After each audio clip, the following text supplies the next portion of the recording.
오늘 우리에게 허락하신 하나님의 말씀입니다. 누가복음 3장 1절부터 14절까지의 말씀 같이 읽도록 하겠습니다. 디베르 황제가 통치한 지 15해 곧 본디오 빌라도가 유대의 총독으로 헤롯이 갈릴리의 분봉왕으로 그 동생 빌립이 이두레와 드라고넷 지방의 분봉왕으로 루사니아가 아빌레네의 분봉왕으로 안나스와 가야바가 대제사장으로 있을 때에 하나님의 말씀이 빈들에서 사가랴의 아들 요한에게 임한지라. 요한이 요단강 북은 각처에 와서 죄사함을 받게 하는 회개의 세례를 전파하니 선지자 이사야의 책에 쓴 바 광야에서 외치는 자의 소리가 있어 이르되 너희는 주의 길을 준비하라. 그의 오실 길을 곧게 하라. 모든 골짜기가 메워지고 모든 산과 작은 산이 낮아지고 굽은 것이 곧아지고 험한 길이 평탄하여질 것이요 모든 육체가 하나님의 구원하심을 보리라 함과 같으니라. 요한이 세례받으러 나오는 무리에게 이르되 독사의 자식들아 누가 너희에게 일러 장차 올 진노를 피하라 하더냐. 그러므로 회개에 합당한 열매를 맺고 속으로 아브라함이 우리 조상이라 말하지 말라. 내가 너희에게 이르노니 하나님이 능히 이 돌들로도 아브라함의 자손이 되게 하시리라. 이미 도끼가 나무 뿌리에 놓였으니 좋은 열매 맺지 아니하는 나무마다 찍혀 불에 던져지리라. 무리가 물어 이르되 그러면 우리가 무엇을 하리이까? 대답하여 이르되 옷 두 벌 있는 자는 옷 없는 자에게 나눠줄 것이요 먹을 것이 있는 자도 그렇게 할 것이니라 하고 세리들도 세례를 받고자 하여 와서 이르되 선생이 우리는 무엇을 하리이까 하며 이르되 부과된 것 외에는 거두지 말라 하고 군인들도 물어 이르되 우리는 무엇을 하리이까 하며 이르되 사람에게서 강탈하지 말며 거짓으로 고발하지 말고 받은 급료를 족한 줄로 알라 하니라. 아멘.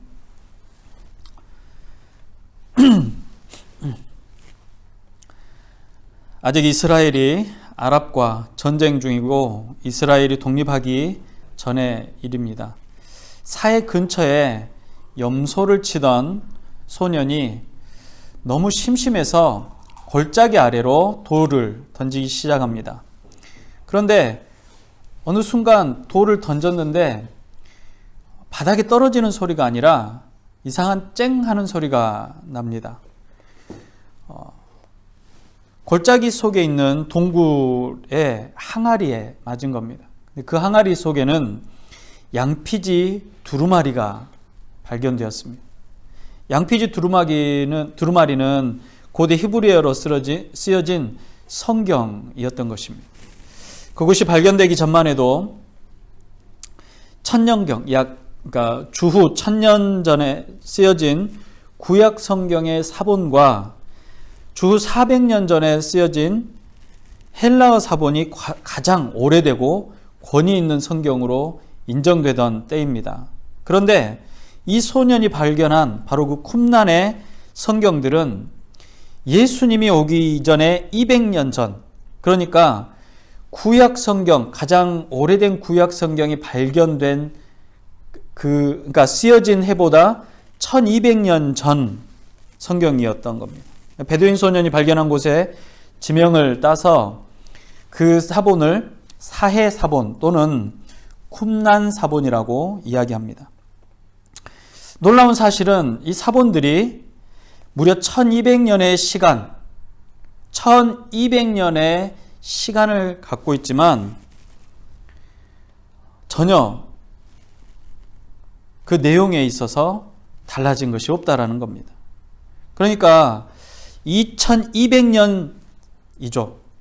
또 1000년 전의 구약 성경의 사본도 놀랍도록 일치하다라는 건 그건 어떤 책에서도 또 어떤 오래된 고서에서도 발견할 수 없는 놀라운 사실이었습니다.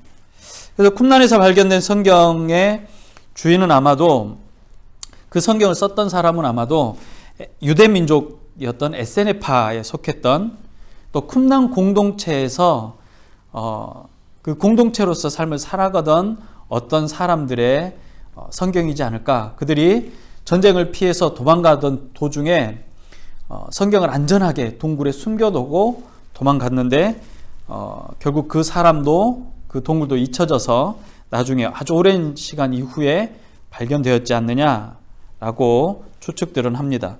유대의 오래된 또 역사학자인 요세푸스도 그의 기록에 이 에세네파가 쿰난 지역에서 공동체를 형성하고 경건한 삶을 살았던 그 기록을 기록한 것을 알고 있습니다. 혹은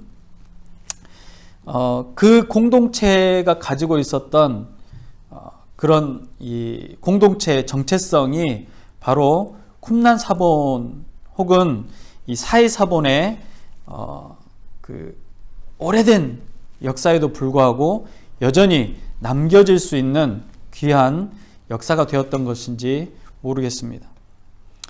혹시 이스라엘을 여행할 기회가 있다면 이스라엘의 더 중요한 곳들도 많겠지만 이 쿰난 지역을 여행하는 것도 굉장히 의미가 있습니다. 믿음을 지키기 위해서 각자 모든 삶을 내려놓고 척박한 사막 쿰난 지역에 와서 삶을 살았던 모습들을 보면 참 경이롭기도 하지만 어떤 마음 한구석에는 그들의 신앙이 얼마나 숭고했는지도 알 수가 있습니다. 지금은 아마도 관광객들을 위해서 아주 잘 정비가 되어 있을 텐데 제가 방문했을 때만 해도 정말로 풀 한 포기가 보이지 않는 그런 사막 같은 계곡 아래 그들의 공동체 유적들이 있었습니다. 한 번쯤 꼭 가볼 만한 곳입니다. 역사적으로 이 쿰난 공동체는 이스라엘이 로마에 의해서 점령되고 나서 광야로 나와서 세속적인 삶과 욕심을 버리고 경건에 힘쓴 사람들입니다.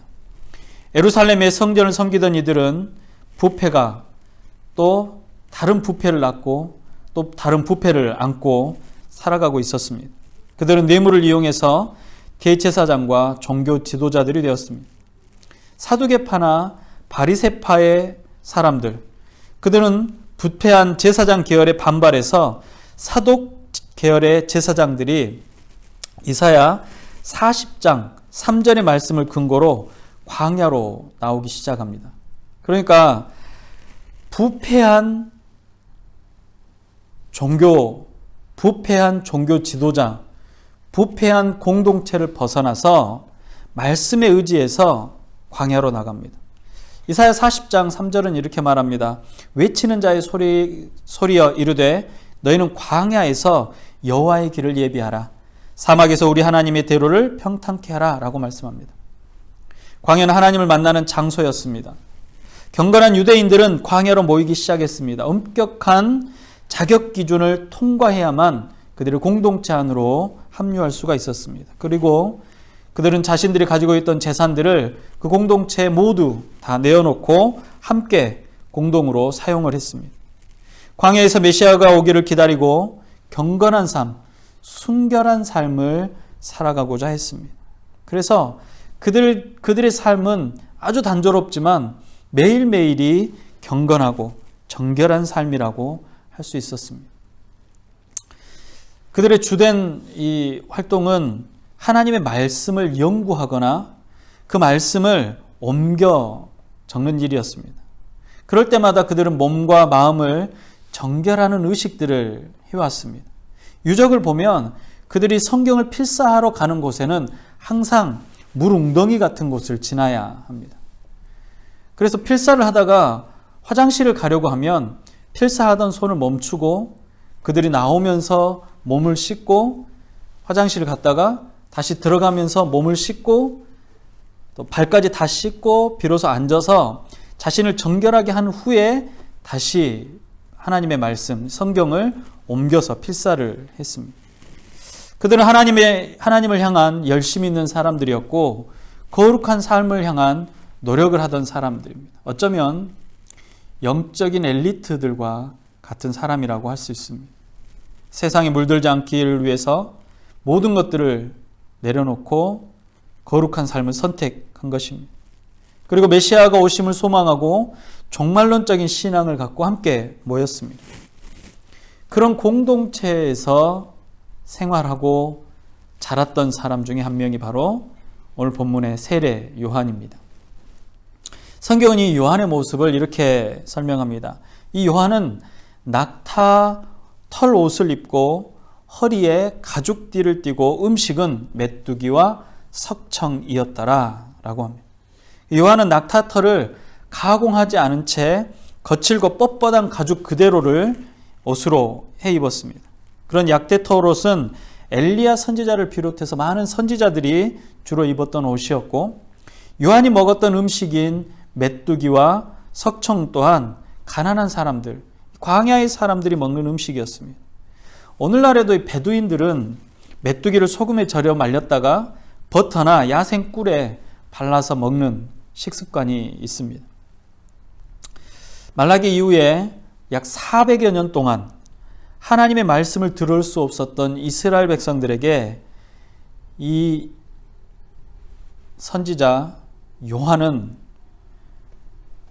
그 등장만으로도 큰 의미를 부여했습니다. 그의 모습은 선지자의 모습 바로 그것이었습니다. 오랫동안 굶주렸던 사람들이 음식을 발견한 것처럼, 목이 말라 사막을 헤매던 사람들이 오아시스를 발견했던 것처럼 사람들은 세례 요한의 외침에 몰려들었습니다.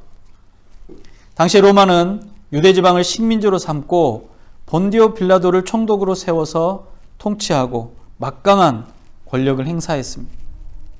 로마에 충성하며 자신의 욕심을 채우던 헤롯, 빌립, 그리고 루사니아가 이스라엘 대표해서 각 지역을 담당합니다. 그들은 하나님을 전혀 두려워하지 않는 사람들이었습니다. 그들은 오직 자신들의 평안과 욕심을 채우기 위해서 로마에 기대어 절대적인 권력을 행사하고 있었습니다. 또 두 사람의 대사장 안나스와 가야바가 나오는데, 이들 모두는 뇌물을 이용해서 대제사장이 된 인물들입니다. 자신들에게 더 협조적인 가야바를 대제사장으로 세우기 위해서 안나스를 밀어낼 정도로 로마는 유대인들의 종교에도 아주 깊숙이 관여를 하고 있습니다. 이렇게 대제사장이 된 인물들은 로마인의 하수인에 불과했습니다. 하나님의 뜻에는 전혀 관심이 없고 오직 자기 자신의 자리를 지키는 일에만 관심 있는 사람들이었습니다. 그런 상황 속에 있던 이스라엘 백성들은 그야말로 오랫동안 듣고 싶어 했던 예언자의 힘찬 외침에 달려가지 않을 수 없었습니다. 하나님의 말씀이 빈들 광야에 있던 사가랴의 아들 요한에게 임했습니다. 하나님의 말씀은 절대적인 권력을 행사하던 로마의 주권자들이나 권력에 기대어 기생하던 종교 지도자들에게 임한 것이 아니었습니다. 속히 임하게 될 하나님의 진노가 그들에게는 들리지 않았던 것입니다. 하나님의 말씀 오직 메시아를 소망하고 하나님의 뜻을 분별하고 순종하는 요한에게 임한 것입니다. 요한은 이사야의 말씀을 외치며 메시아가 오실 것임을, 속히 마지막 때가 도래할 것임을 증언합니다. 하나님의 영광과 구원을 보게 될 것입니다. 광야에서 외치는 자의 소리가 있을 것인데 그 소리를 듣게 되면 준비하라는 것입니다. 왕으로 오시는 이가 있는데 그분이 오시는 길을 예비하고 준비하라는 것입니다.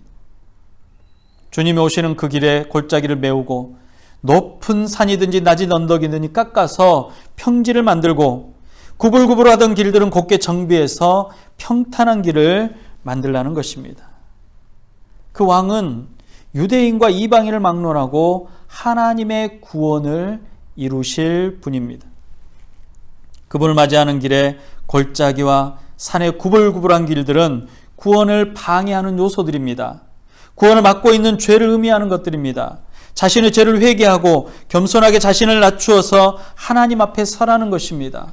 하나님 앞에 갈수록 방해하는 것들이 더욱더 심하게 붙잡을 거지만 그럼에도 불구하고 하나님 앞으로 나아갈 수 있도록 방해하는 모든 것들, 구불거리고 앞을 막아서는 것들을 다 평탄하게 만들라는 것입니다. 개인의 구원과 민족의 구원을 위해서 왕으로 오시는 주님의 길을 평탄하게 만들라는 것입니다. 그의 권위 있고 위엄 있는 외침에 수많은 사람들이 요단강 부근으로 몰려들었습니다. 몰려오는 사람들에게 요한이 외쳐 말합니다. 메시아께서 오시며 심판의 날이 가까이 왔습니다. 회개에 합당한 열매를 맺으시기 바랍니다. 몰려온 사람들에게 메시아의 오심을 준비하며 죄사함을 얻게 하는 회개의 세례를 받아 구원을 얻도록 외치고 있습니다. 이제 곧 닥칠 심판의 예언을 들은 사람들이 요한에게 하나님의 심판을 당하지 않고 구원을 얻으려면 어떻게 해야 합니까? 라고 묻습니다. 그러자 요한은 하나님의 구원이 유대인들이 생각하는 것처럼 혈통으로나 유대인이기 때문에 이루어지는 것이 아니라 진정한 회개를 통해서 이루어진다라고 말합니다. 그래서 아브라함의 자손임을 자랑하거나 교만해하지 말고 회개에 합당한 열매를 맺으라고 권면하고 있는 겁니다. 이러한 권면과 경고는 더 이상 핑계를 대거나 외면할 여유가 없으며 지금 당장 결단해야 하는 문제였습니다. 이미 예수님의 탄생과 하나님의 나라가 가까이 임했으며 심판의 날, 마지막의 때가 선포된 시대에 살고 있기 때문입니다. 그래서 회개해야 합니다. 요한은 회개의 열매를 맺으라고 말합니다. 회개는 열매가 있어야 합니다. 회개라는 단어 글자 그대로 뉘우치고 고친다라는 말입니다. 그래서 회개는 두 개의 동사를 같이 담고 있습니다. 뉘우친다라는 것과 고친다라는 것입니다. 감정적으로 잘못을 느끼고 뉘우쳐야 합니다. 그리고 뉘우친 후에는 자신이 했던 그 뉘우치는 감정으로 잘못을 고치는 것입니다. 재밌는 예가 있습니다. 어느 날 거울 앞에 섰습니다. 근데 거울을 보니까 내 모습이 너무나 뚱뚱하고 살이 찐 겁니다. 살이 찐 모습을 보면서 한심하다라는 생각도 합니다. 게을러서 몸을 잘 움직이지 않으려고 했던 것들도 기억합니다. 한심하다고 생각하면서도 음식이 손에 들려 있습니다. 거울 앞에 서 있는 모습, 예전에 날렵하고 또 건강했던 모습을 떠올립니다. 그러한 마음이 후회하는 마음이고 뉘우치는 마음입니다. 그것은 감정입니다. 그런데 뉘우치는 마음과 감정을 갖는 것이 회개는 아니라는 것입니다. 손에 들고 있는 음식을 당장 내려놓는 것, 예전의 모습을 되찾기 위해서 부지런히 몸을 움직이고 운동을 하는 것입니다. 회개에는 결과가 있어야 합니다. 헬라어의 회개라는 단어는 방향을 전환한다 라는 뜻을 갖습니다. 잘못된 길로 가던 사람들이 자신의 죄를 깨닫고 뉘우쳐서 방향을 전환해서 주님께 돌아오는 것, 그것을 회개라고 말합니다. 진정한 회개는 마음으로만, 입으로만 하는 것이 아니라 그 삶이 변하는 것을 말합니다. 고치려고 몸부림치는 것입니다.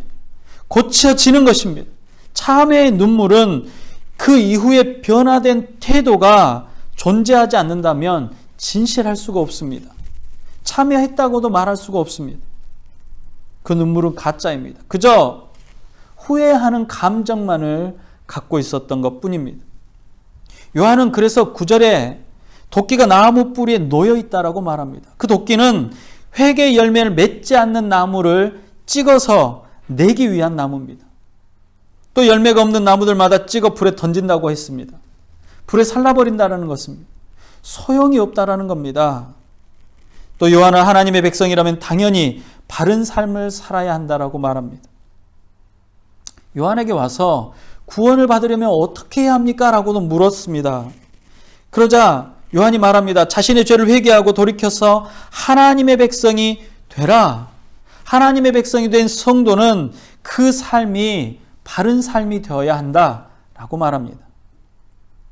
삶이 단순했던 당시의 사람들에게도 먹는 문제, 입는 문제, 자는 문제, 의식주의 문제는 아주 큰 문제였습니다. 성도의 삶에 광야의 엘리트적인 은둔자는 될 수가 없습니다.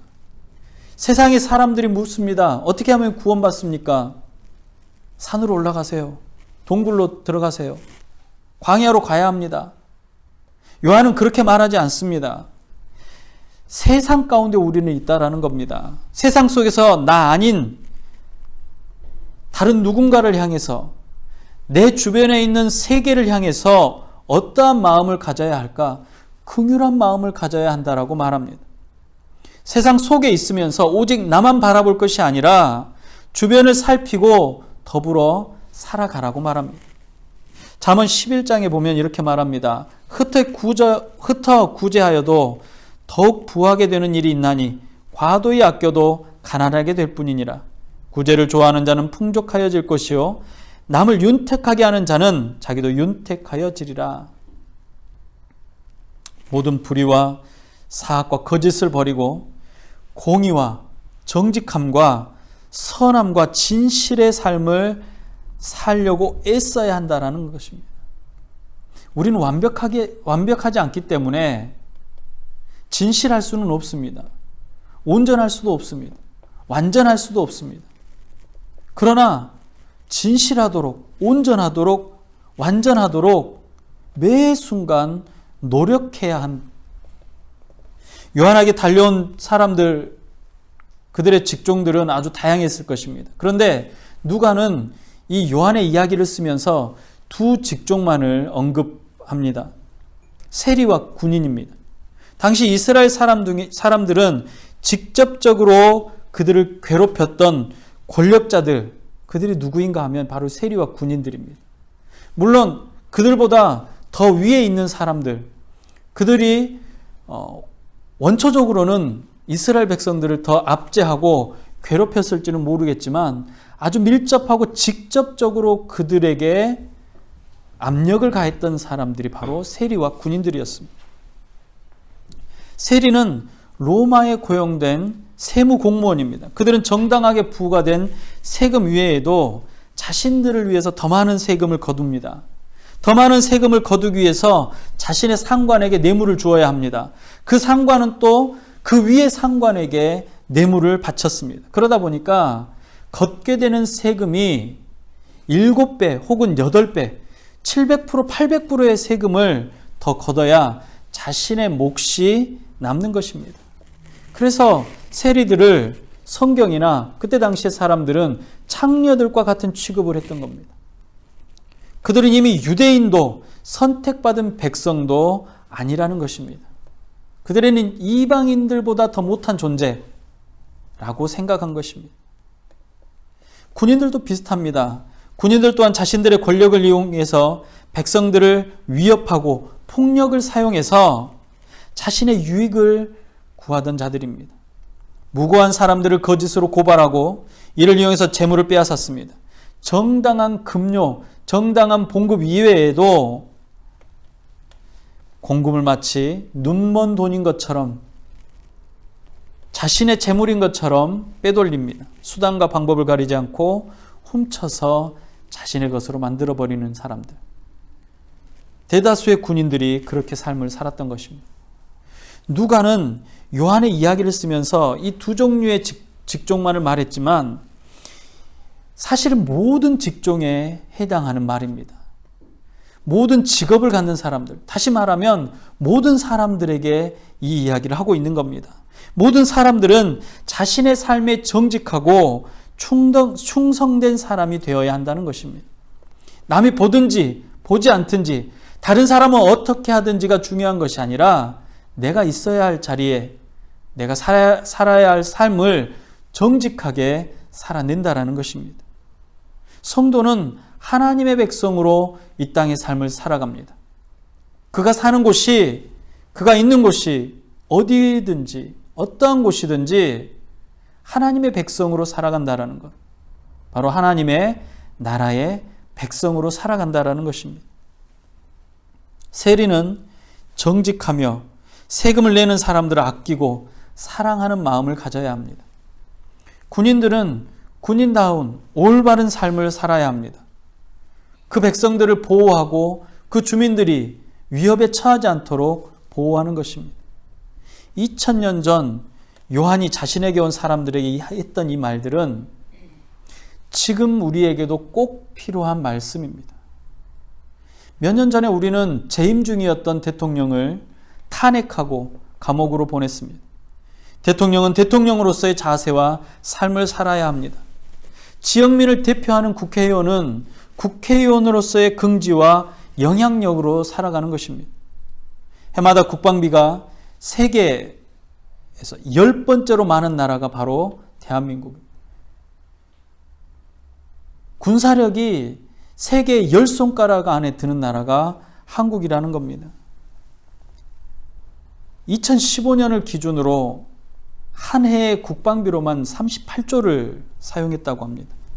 그런데 제대로 된 장비 하나조차 없는 것이 현실입니다. 눈먼 돈이라는 겁니다.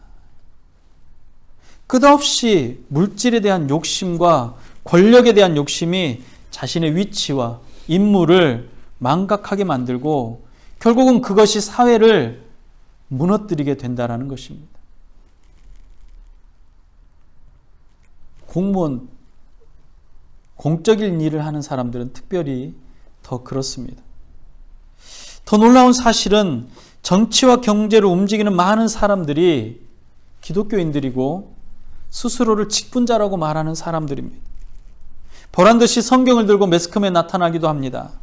자신들을 정직하고 참여하는 사람들인 것처럼 쇼를 할 뿐입니다. 결코 회개에 합당한 열매가 없는 것입니다.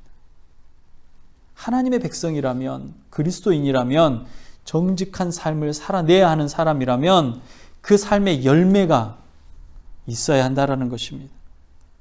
결코 회개에 합당한 열매를 맺는 사람들이 아니었던 것을 우리는 봅니다.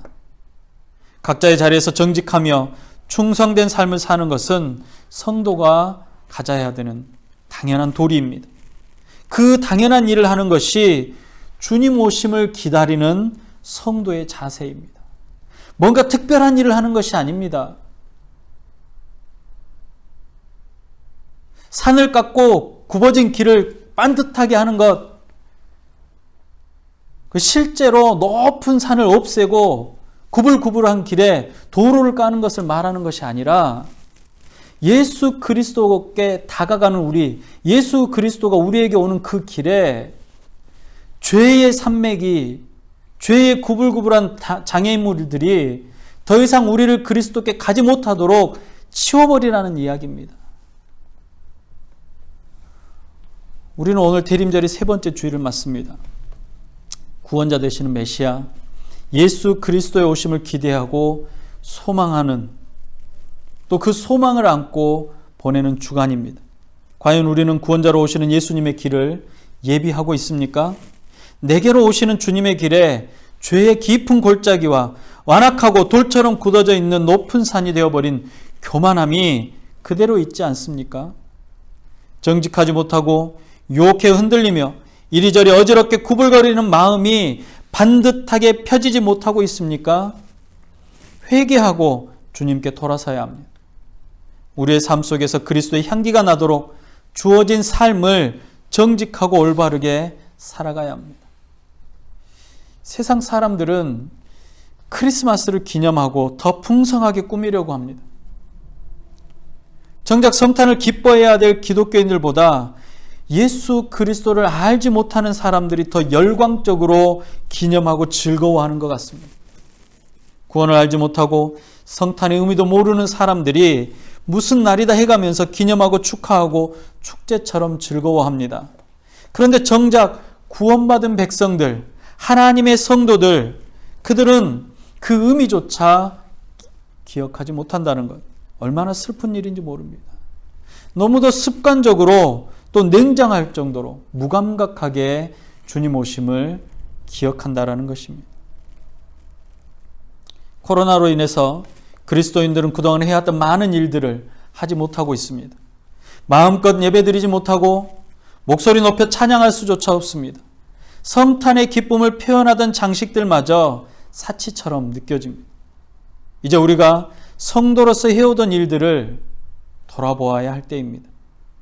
성도로, 하나님의 자녀로, 구원받은 백성으로서 나는, 또는 우리 교회는 어떻게 이 시대를 살아내야 하는가 말입니다. 요한은 가지고 있는 것들을 이웃과 나누라고 하고 그 삶에 정직하고 그 삶을 잘 살아내라고 이야기합니다. 이것이 바로 마지막 때를 살아가는 그리스도인이, 하나님의 백성이, 성도가 예수 그리스도의 오심을 기다리고 준비하는 과정이라고 말합니다. 성탄의 주인은 예수 그리스도이십니다. 바로 나를 위해서 오셔서 물과 피를 다 쏟아내시고 구원을 이루신 분이십니다. 그분이 오심을 기뻐하고 심판의 날, 예수 그리스도의 날, 나를 하나님의 나라로 인도해 주실 것을 소망하시는 여러분들이 되시기 바랍니다.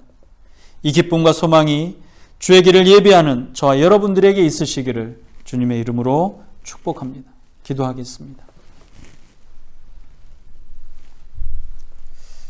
주의 길을 예비하라. 그 앞을 가로막고 있는 죄의 산들을, 죄악의 골짜기들을, 모든 방해물들을 치워버리고 주님 우리에게 오심을 맞이하며 준비하기를 소망합니다. 다시 오심하 약속하셨던 그 주님의 약속을 기억합니다. 초림으로 이 땅에 오실 때 많은 이들이 몰라보고 주님이 죽기까지 메시아이며 그리스도임을 깨닫지 못했지만 지금은 오셨던 주님이 메시아이시며 구원자 되시고 심판의 주인이심을 분명히 압니다. 너무나도 명확히 압니다. 그렇기에 다시 오시겠다 하셨던 주님의 말씀을 굳게 붙잡고 우리의 소망을 더욱더 견고히 하기를 원합니다. 아버지 하나님, 오늘 하루를 주님 앞에 진실되게 살아가게 하여 주시옵시고 주님 앞에 충성되게 살아갈 수 있도록 허락하여 주시옵소서. 삶의 자리에서 건강한 그리스도인으로 하나님의 백성으로서의 삶을 살아낼 수 있도록 허락하여 주시옵소서. 구원을 예비하고 준비하는 길이 크고 높고 멀리 있는 것이 아니라 내가 있는 이 자리를 더욱더 잘 살아내는 것임을 깨닫게 하여 주시옵소서. 주님 오실 때 기쁨으로 주님께 달려갈 수 있도록 허락하여 주시옵시고 주님과 동행하는 삶이 되어지도록 인도하여 주시옵소서. 은혜와 평강으로 더하시며 곧 오시겠다 약속하신 우리 구주 예수님의 이름으로 감사하며 기도합니다. 아멘. 기도하겠습니다. 지금은 다시 오시마 약속하신 우리 구주 예수 그리스도의 은혜와 하나님 아버지의 무한하신 사랑하심과 성령님의 감화, 감동, 위로, 교통 충만케 하시는 은혜가 삶의 자리에서 그리스도인으로, 성도로, 하나님의 백성으로, 구원받은 백성으로 삶을 살아가기를 원하며 거룩한 삶을 살아가기로 다짐하는 죄 모든 백성들의 머리 위에와 각 가정들 위에 어렵고 힘든 과정을 겪고 있는 아프고 고통스러운 이웃들 위해 이제로부터 영원토록 함께 있을지어다. 아멘.